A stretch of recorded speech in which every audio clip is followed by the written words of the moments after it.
Hey warriors, you're losing time and you don't even see where the damage is coming from.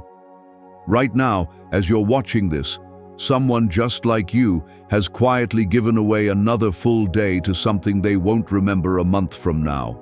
Not because they're careless, not because they don't try, but because no one ever showed them what actually drains a human life. 13 years. That's how much of your life slips away into places you never notice. Not through huge failures or obvious mistakes, but through silent leaks. The kind that make no sound, the kind you only recognize at 40, 50, or 60 when you look back and wonder where it all disappeared. Here's what separates this from everything else you've heard. We're not talking about the surface-level advice. You won't hear about waking up earlier or drinking more water. We're going underneath that, into the hidden spaces where your life is being taken without your consent. The psychological loops, the social conditioning, the inherited habits you never stop to question. Stoicism isn't about numbing yourself or pretending emotions don't exist. It's about clarity. It's about learning to see what's real and what's just performance. About realizing that most of what people call life is simply reaction, automatic, unconscious, copied from others who were reacting too. This video is a scalpel. Every principle we explore is meant to remove one layer of a life you never consciously chose, a life that was handed to you, a life you kept acting out because everyone else was doing the same. Beneath all of that is your real life, the one that's been waiting for you to actually arrive. Like this video if you're ready to face what you've been avoiding, and if you're done leaking time, type this below. I reclaim my time. Number 1, the power of time. Your relationship with time is fractured, and it began before you could even speak. You were taught to measure existence in milestones: graduate at 22, marry by 30, retire at 65, as if your life were a checklist someone else designed. Here's what almost no one explains. Linear time is a mental construct. The way you experience a Tuesday is nothing like how you experience a Saturday. An hour of deep focus can feel like minutes. An hour in a waiting room can feel endless. Time itself isn't consistent. Your level of presence determines how it feels. Stoic understanding goes further. Time is perception, and perception can be trained. When you're fully present, time stretches. When you're fragmented, thinking about yesterday's argument while pretending to work, time collapses into nothing. Hours, days, even weeks disappear. Not because something bad happened, but because you were never fully anywhere. Most people treat time like weather, something that just happens to them. They say time flies as if they're watching it pass. But you're not observing time. You're generating the experience of it. Every moment you're half present is a moment that leaves no trace, no memory forms, no meaning sticks. It simply vanishes. Think about this. You remember vacations vividly because you're paying attention. New environments, new sensations, full awareness.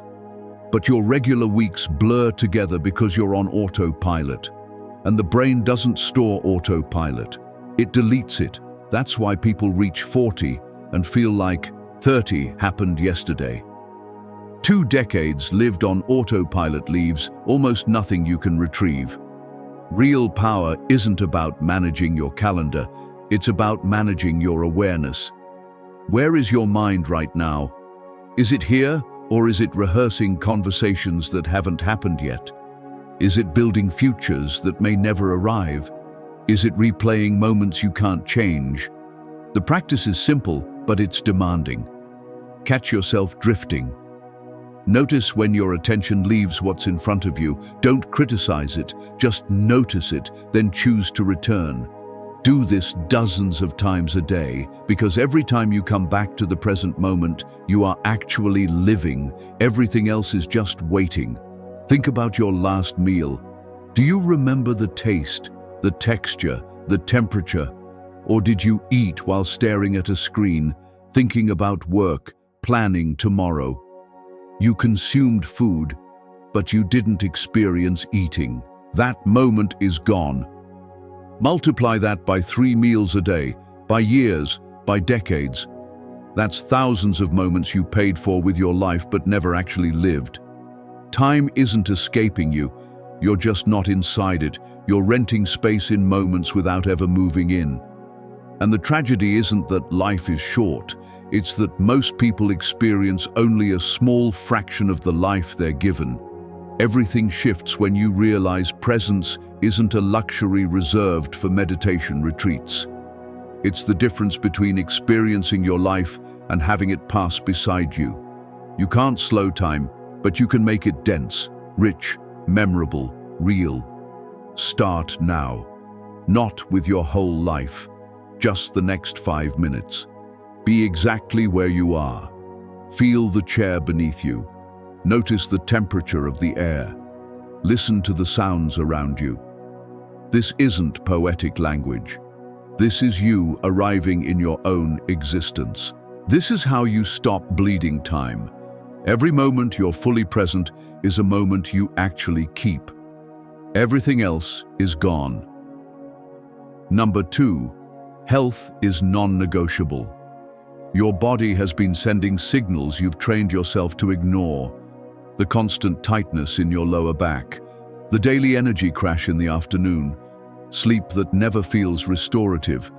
You've normalized feeling less than optimal because everyone around you feels the same way. Here's the quiet reality. Most people don't lose their health in a dramatic collapse. They slowly lease it away. They trade it for convenience, for people-pleasing, for proving things to people who aren't even watching. They treat the body like a machine that should run endlessly without care. Stoicism cuts through that illusion. Your body isn't separate from your life. It is the vehicle of your life. Every thought, every ambition, every connection you build happens through this physical form. Ignore it, and you're not just gambling with future problems. You're shrinking the quality of your life right now. This is where it becomes uncomfortable. The theft of health usually isn't obvious anymore. For most people, it's not cigarettes or junk food. It's the constant stress you've accepted as normal. It's the shallow breathing you do all day because your shoulders never fully relax. It's the inflammation quietly building because you haven't moved your body with intention in months. Your body keeps records even when you're not paying attention. That deadline you push through on 4 hours of sleep, your adrenal system remembers. That argument you swallowed instead of addressing, your nervous system logged it. That anxious meal you rushed through without chewing, your gut is still dealing with the consequences. Medical research reveals something unsettling. Chronic stress alone can accelerate cellular aging, weaken the immune system, and shave years off your lifespan. Not because stress itself is poison, but because we never finish the stress cycle. We trigger fight or flight, then sit motionless. We activate survival mode and remain there for weeks, months, sometimes years. Our bodies are running emergency systems non-stop, and we wonder why we feel drained. Reclaiming health begins with listening, not to influencers or diet trends, but to your own body. When was the last time you checked in without an agenda, asked your body what it needs instead of commanding it to tolerate more? Most people only notice when something breaks, but your body has been sending signals for a long time. That tension headache isn't random. It's feedback that you've been clenching your jaw for hours. That digestive issue isn't bad luck. It's information about stress, timing, or distracted eating. That constant fatigue isn't laziness. It's your system asking for recovery, and you keep ignoring it. Here's the practice. Physical check-ins. 3 times a day, pause and scan your body. Where are you holding tension? How is your breathing, shallow and tight or deep and steady? What does your energy truly feel like, not what you wish it were? Don't fix anything, just notice. Awareness is always the first step toward change. Movement isn't about appearance, it's about keeping your biology operational.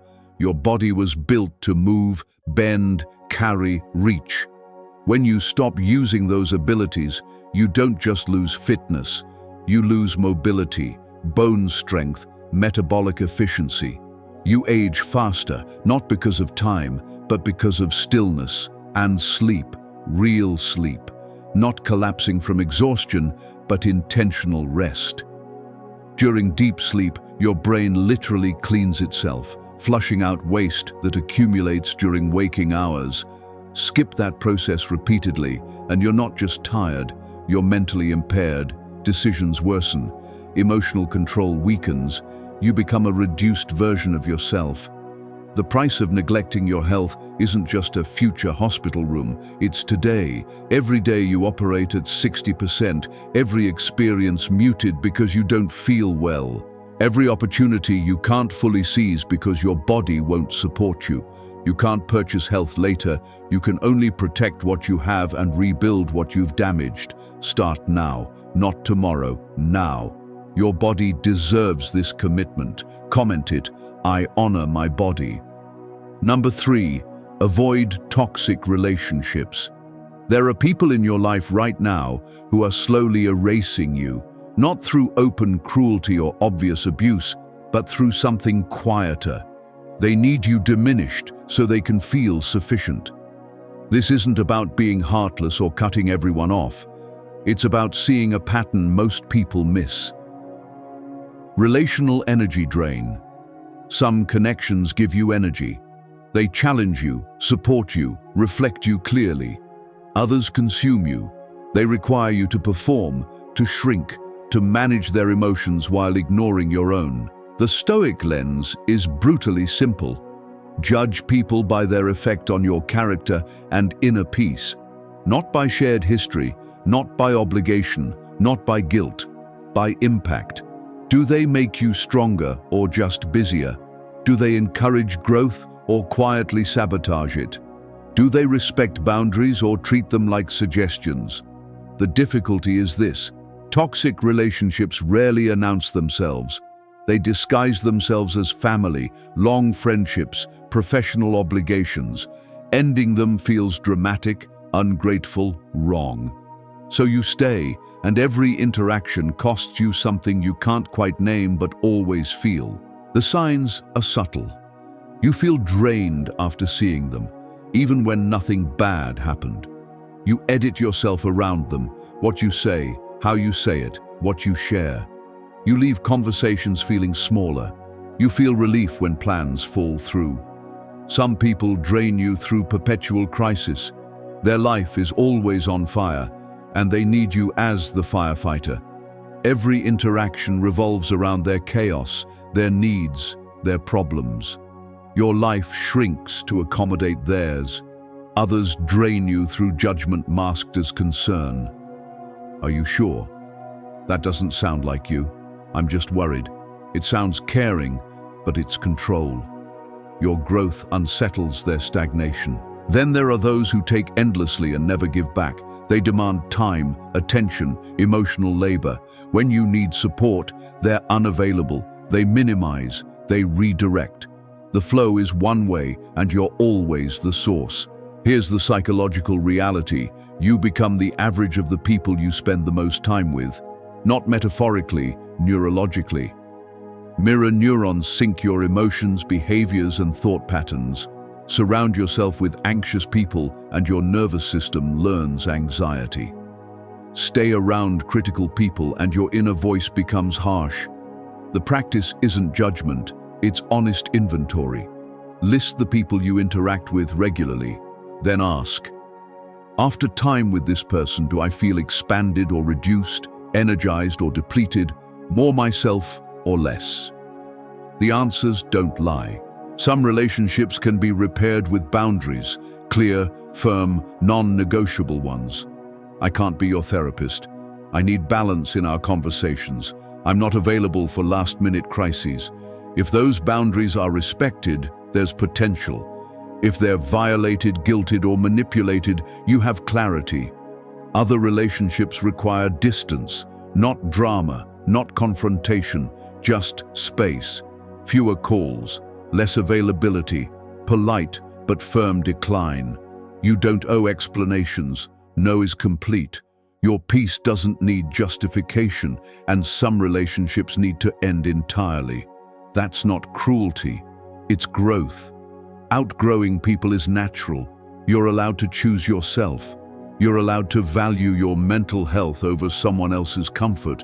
You're allowed to leave even if they're not bad enough. Every hour spent managing draining relationships is an hour stolen from building nourishing ones. From being with people who see you, support you, and elevate you just by being near. Life is too short for connections that require you to be less than you are. Number 4, learn, evolve, adapt. You didn't stop learning overnight. Somewhere along the way, curiosity was replaced by certainty. You built a structure of opinions and called it wisdom. Now you're defending beliefs formed years ago with information you haven't updated. Here's the hidden danger. Stagnation doesn't feel like decay. It feels like stability, like having things figured out. You've got your routines, your worldview, your system. It works well enough. Why challenge it? Why risk being wrong? Because the world moves, and so do you. The version of you from 3 years ago needed different truths and had different limits. If you're still operating from that version, you're not living. You're replaying outdated code. Stoicism is rooted in intellectual humility. What you know is always incomplete. Always. The wisest position is to treat your current understanding as a draft, not a conclusion. Useful, but temporary. Most people hit a learning ceiling around 30, not in age, but in openness. They stop reading things that challenge them. They avoid perspectives that contradict their own. They surround themselves with agreement and mistake that echo for reality. The cost is rigidity. When life shifts, and it will, you break instead of adapt. Real learning is uncomfortable. It disrupts assumptions you didn't realize you were living inside. It exposes blind spots. It doesn't just add information, it restructures how you see the world. And that process is never painless. That's why most people stop. Think about the last time you truly changed your mind about something that mattered.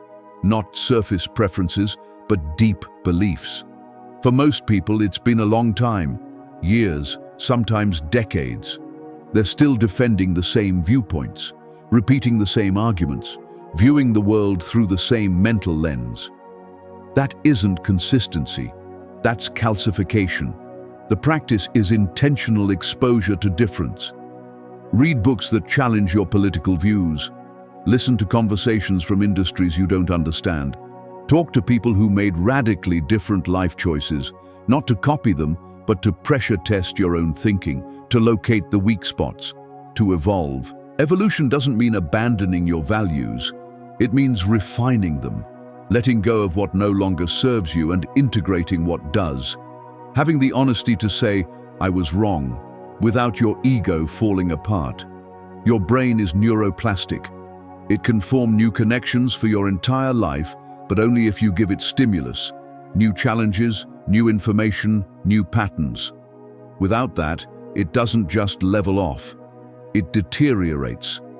Cognitive decline isn't only about age. It's about mental retirement, about stopping the work of growth. Adaptation is survival. Species that couldn't adapt vanished. Companies that couldn't adapt collapsed. People who can't adapt don't get overtaken by others. They get overtaken by reality. The world keeps moving. You either move with it or become irrelevant to your own life. Here's the question that cuts deep. What belief are you holding that you're afraid to examine? That's your edge. That's where your evolution is waiting. Most people avoid that question because the answer threatens who they think they are. But identity isn't fixed. It isn't brittle. It's fluid, and it can handle the truth. Learning isn't about credentials or impressing anyone. It's about staying mentally alive, about remaining useful to yourself, about being equipped for what comes next. Because something will come next, and you'll either meet it prepared or scramble with outdated tools. The moment you think you've figured it all out is the moment growth stops. And when growth stops, decay begins, not physically, but in every way that matters. Stay curious, stay humble, stay learning. Number 5, financial wisdom. You exchange your life energy for money, then spend that money on things that drain even more life energy. The loop is efficient and destructive. Financial stress doesn't just restrict options, it rewires your brain. Research shows that money anxiety reduces cognitive capacity. It literally makes you worse at decision-making. You become reactive instead of strategic. You choose from scarcity, and those choices keep you scarce. Here's what rarely gets explained. Money isn't the issue. Your relationship with money is, and that relationship was formed early, by parents with their own financial wounds, by a culture that equates spending with success, by an economic system built to keep you running in place. Earn, spend, repeat. Never quite safe. The Stoic view is direct. Money is a tool, not an identity. It buys freedom, not fulfillment. The real question isn't how do I earn more, but how much is enough, and what am I trading my life for? Most people don't know where their money goes. They earn it, they spend it, they hope something remains. When it doesn't, they're confused, not reckless, unaware. 1,000 small purchases they barely remember. The biggest drain isn't obvious splurges, it's lifestyle inflation. You earn more, so you upgrade everything. Better apartment, better car, more subscriptions. Expenses rise with income, and security never improves. You're just performing at a higher cost. Here's the shift. Every purchase is an exchange. You're trading hours of your life, because that's what money represents. Is it worth it? Not in theory, specifically. Is that convenience worth 8 hours of your life? Is that status symbol worth 2 weeks? Is that impulse buy worth the time you spent earning it? Most people never think this way. They see price tags, not life tags, dollars, not days. So they trade freely until they wake up at 50, realizing they sold decades for things they no longer even own. Financial clarity begins with 3 questions. What do I need? What do I value? What am I buying to fill a gap money can't fill? Because most spending is emotional. It soothes anxiety. It signals status. It tries to purchase identity instead of building one. The practice is simple and confronting.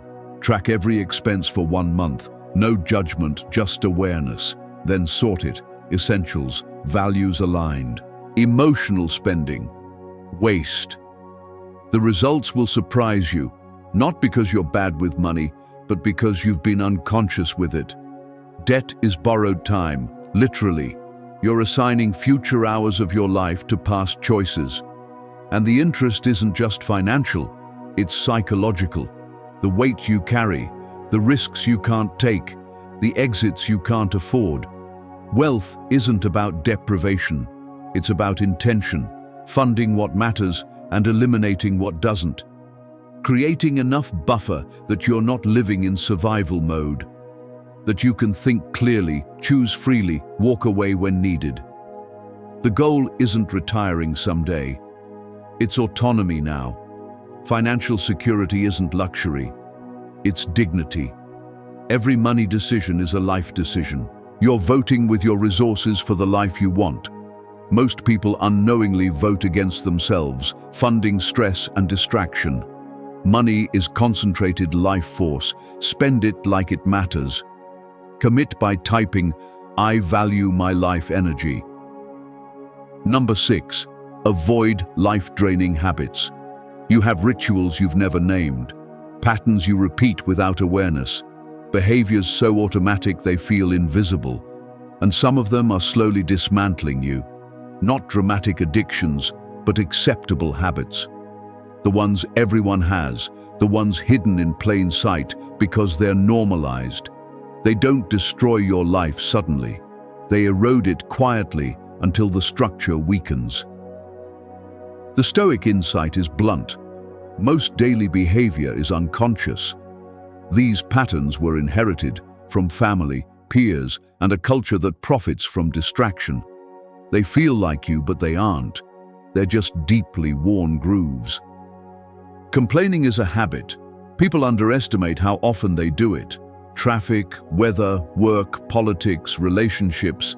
It feels like processing, but complaining without action is rehearsal for helplessness. You train your brain to scan for problems. Neural pathways strengthen with use. 10 minutes of complaining is 10 minutes of negativity training. Baseline mood drops. Capacity to suffer increases. Waiting is a habit too. Waiting for the right moment, the right mood, the perfect conditions.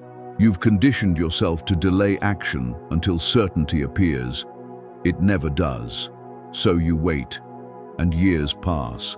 The cost isn't just missed chances, it's the identity you form. Someone always preparing, always almost starting, never fully living. Your life turns into a constant rehearsal for a performance that never actually begins. Seeking validation becomes routine. Posting for approval, working for recognition, making choices based on how they'll be perceived. You hand your self-worth over to external measures that never stay stable. Likes, comments, promotions, praise. Each one delivers a brief surge of validation, then fades, leaving you chasing the next hit. That's the trap. Dependence. You can't feel solid without outside confirmation. You hesitate to choose without agreement. You struggle to exist without an audience. Your identity becomes tied to variables you don't control. That isn't living, that's performing. And performances never end because applause is never enough. Numbing is a habit too, not always through substances, but through busyness, noise, constant stimulation. You've trained yourself to avoid silence, avoid stillness, avoid being alone with your own thoughts.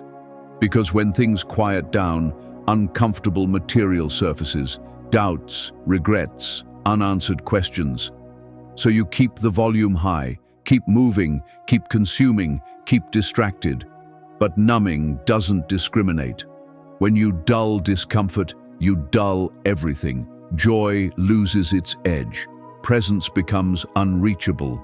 You skim across your own life because going deep feels threatening, and years pass in this shallow state where nothing truly reaches you. Comparison is another habit. Constantly measuring yourself against others, their success, their appearance, their lifestyle, their timeline. You've turned your life into a competition with people who aren't competing with you at all. They're just living, and you're tallying points in a game no one else agreed to play. Psychology makes this clear. Comparison guarantees dissatisfaction. You're matching your behind the scenes against everyone else's highlight reel. Your chapter 3 against someone else's chapter 15. The equation never balances. It only leaves you feeling deficient in a life that might actually fit you perfectly. Here's the practice: habit awareness. For 1 week, observe your automatic behaviors. When do you complain? When do you postpone action? When do you seek approval? When do you numb? When do you compare? Don't change anything yet. Just notice. You can't dismantle a pattern you can't see. Most life-draining habits are invisible because they're ambient.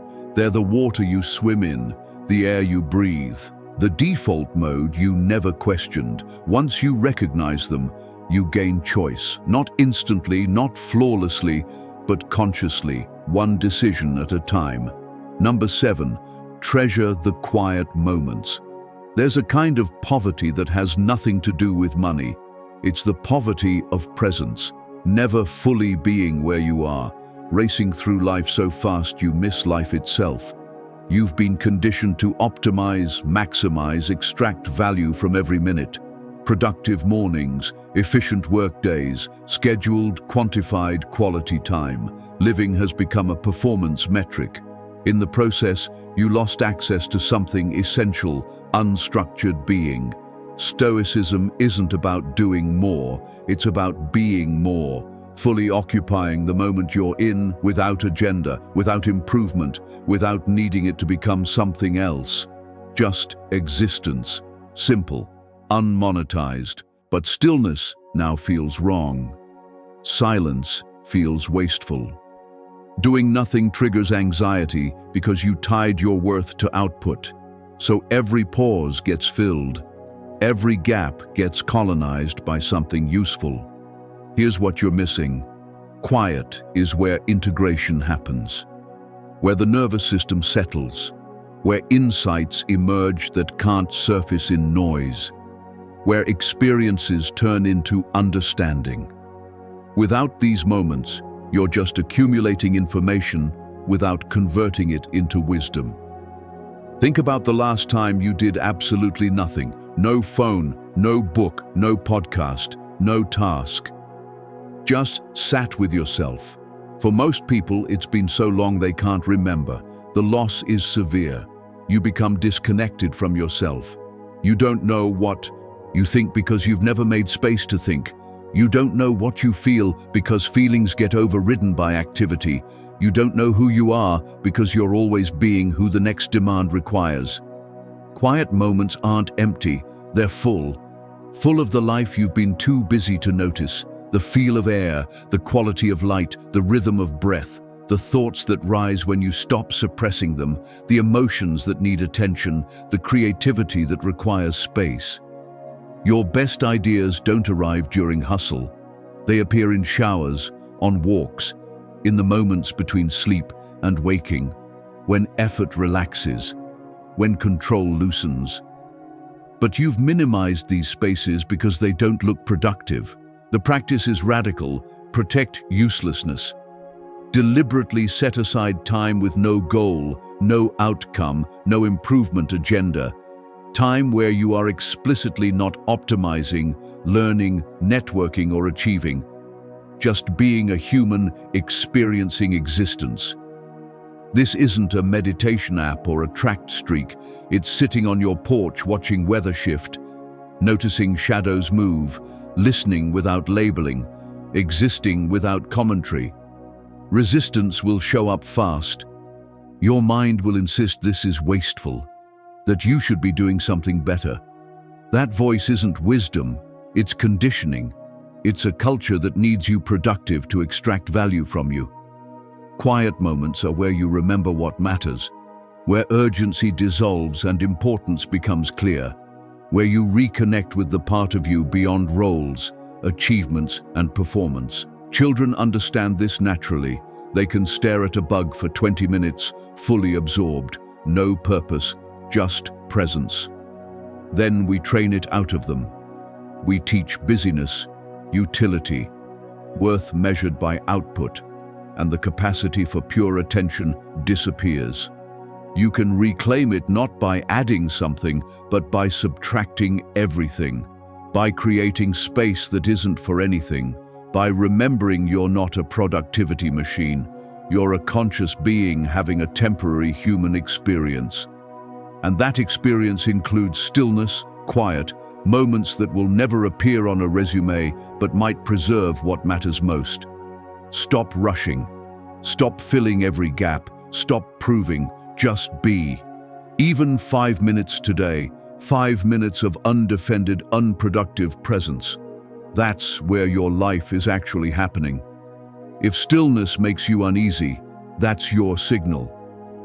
Type, I embrace stillness. Number 8, the 13-year principle. 13 years, sit with that number. That's 156 months, 4,745 days, over 113,000 hours. Gone. Not spent living, not building, not loving, creating, or experiencing. Just gone. This isn't theory. Studies on how people actually use their time reveal something disturbing. The average person loses more than 13 years of their life to activities that create no lasting value, not rest, not recovery, not real joy, just empty consumption. Repeated patterns done without awareness. Life slowly draining through cracks you never noticed. Here's the math no one wants to face. If you live to 80, you're given roughly 29,000 days. Take away those 13 wasted years, and you're already down to around 25,000. Then subtract sleep, about 26 years of your life. Necessary, yes, so we keep it. Now you're left with roughly 19,000 waking days. Remove childhood before real autonomy, say the first 15 years. Now you're working with about 15,000 days of conscious adult life. 15,000 days to build what matters, to form the relationships that shape you, to do the work only you can do, to become who you're capable of becoming. And nearly 4,000 of those days are spent on nothing of substance. The Stoic truth is harsh and simple. You are going to die, not someday in a vague future, actually die. And when that moment arrives, you won't think about the time you spent scrolling, distracting yourself, or repeating unconscious habits. You'll think about the moments you were fully alive, and you'll wish you had more of them. Here's what gives this weight. Those 13 years aren't gone yet. They're happening right now, today, this week, this month. Every day you stay unconscious, another day is added to that total. The real question isn't what you've already lost. It's what you're losing right now while you still have the power to stop. Most people hear this and feel overwhelmed. 13 years feels impossible to reclaim, so they do nothing. They keep the same patterns because change feels too big. But you don't reclaim 13 years all at once. You reclaim 1 hour, then another, then another. Small decisions compound into completely different lives. Ask yourself honestly, what would you do with 13 extra years? Build something meaningful, learn deeply, love someone more fully, travel, create, leave something behind that outlives you. Whatever your answer is, that's what you're trading away for your current patterns. Real transformation begins with brutal honesty. Look at your actual life, not the story you tell yourself, not the life you plan to live someday, your real daily existence. How much of it would you want to remember on your deathbed? How much is truly building towards something that matters to you? For most people, the answer hurts. Maybe 20% of their time goes toward what they genuinely value. The other 80% is obligation, distraction, avoidance, performance, autopilot. That's where the 13 years are hiding. Here's the practice that changes everything: the deathbed filter. Before you say yes, before you spend an hour, ask yourself, if I were dying and reviewing my life, would I be glad I spent time on this? Not relieved, not less guilty, genuinely glad. That question removes most of what's stealing your life. The commitments you resent, the habits that numb you, the relationships that drain you, the activities that serve nothing. When you apply this filter honestly and relentlessly, your life reorganizes around what actually matters. This isn't about perfection. You'll still waste time, you'll still make mistakes, days will still disappear, but awareness changes the ratio. Instead of losing 80%, maybe you lose 40, then 20, then 10. Every percentage you reclaim gives you months of real life back, months you actually live instead of merely survive, months that turn into memories instead of blank space. You can't stop time, you can't buy more, you can't negotiate with mortality. But you can stop wasting what you have. You can start treating your days like the finite resource they are. You can wake up to your own life before it's too late. The 13 years aren't a sentence, they're a warning. And warnings only matter if you listen. This is your wake-up call. Make it real by commenting, "I reclaim my years." You made it this far. That already means something. Most people would have clicked away by now, back to the patterns we just exposed. You didn't. You stayed, you listened. Awareness is the first step. What you do next is the second. Here's what we uncovered. Time isn't neutral. Your body keeps receipts you can't erase. Relationships either feed you or drain you. Stagnation is a choice disguised as stability. Money is stored life energy. Unconscious habits steal years quietly. Stillness holds what busyness destroys.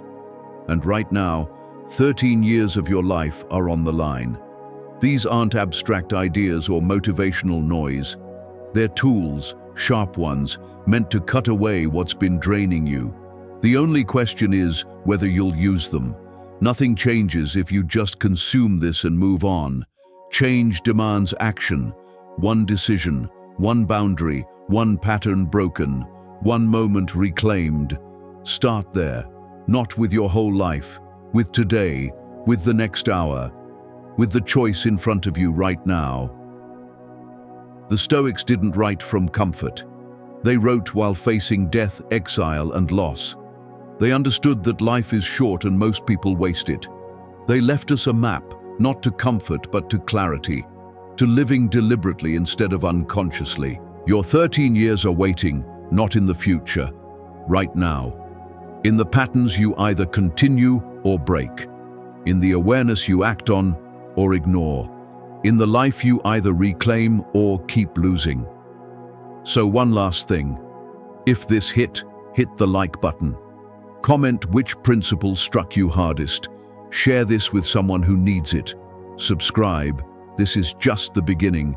And most importantly, do one thing differently today. Just one. That's how you take your life back.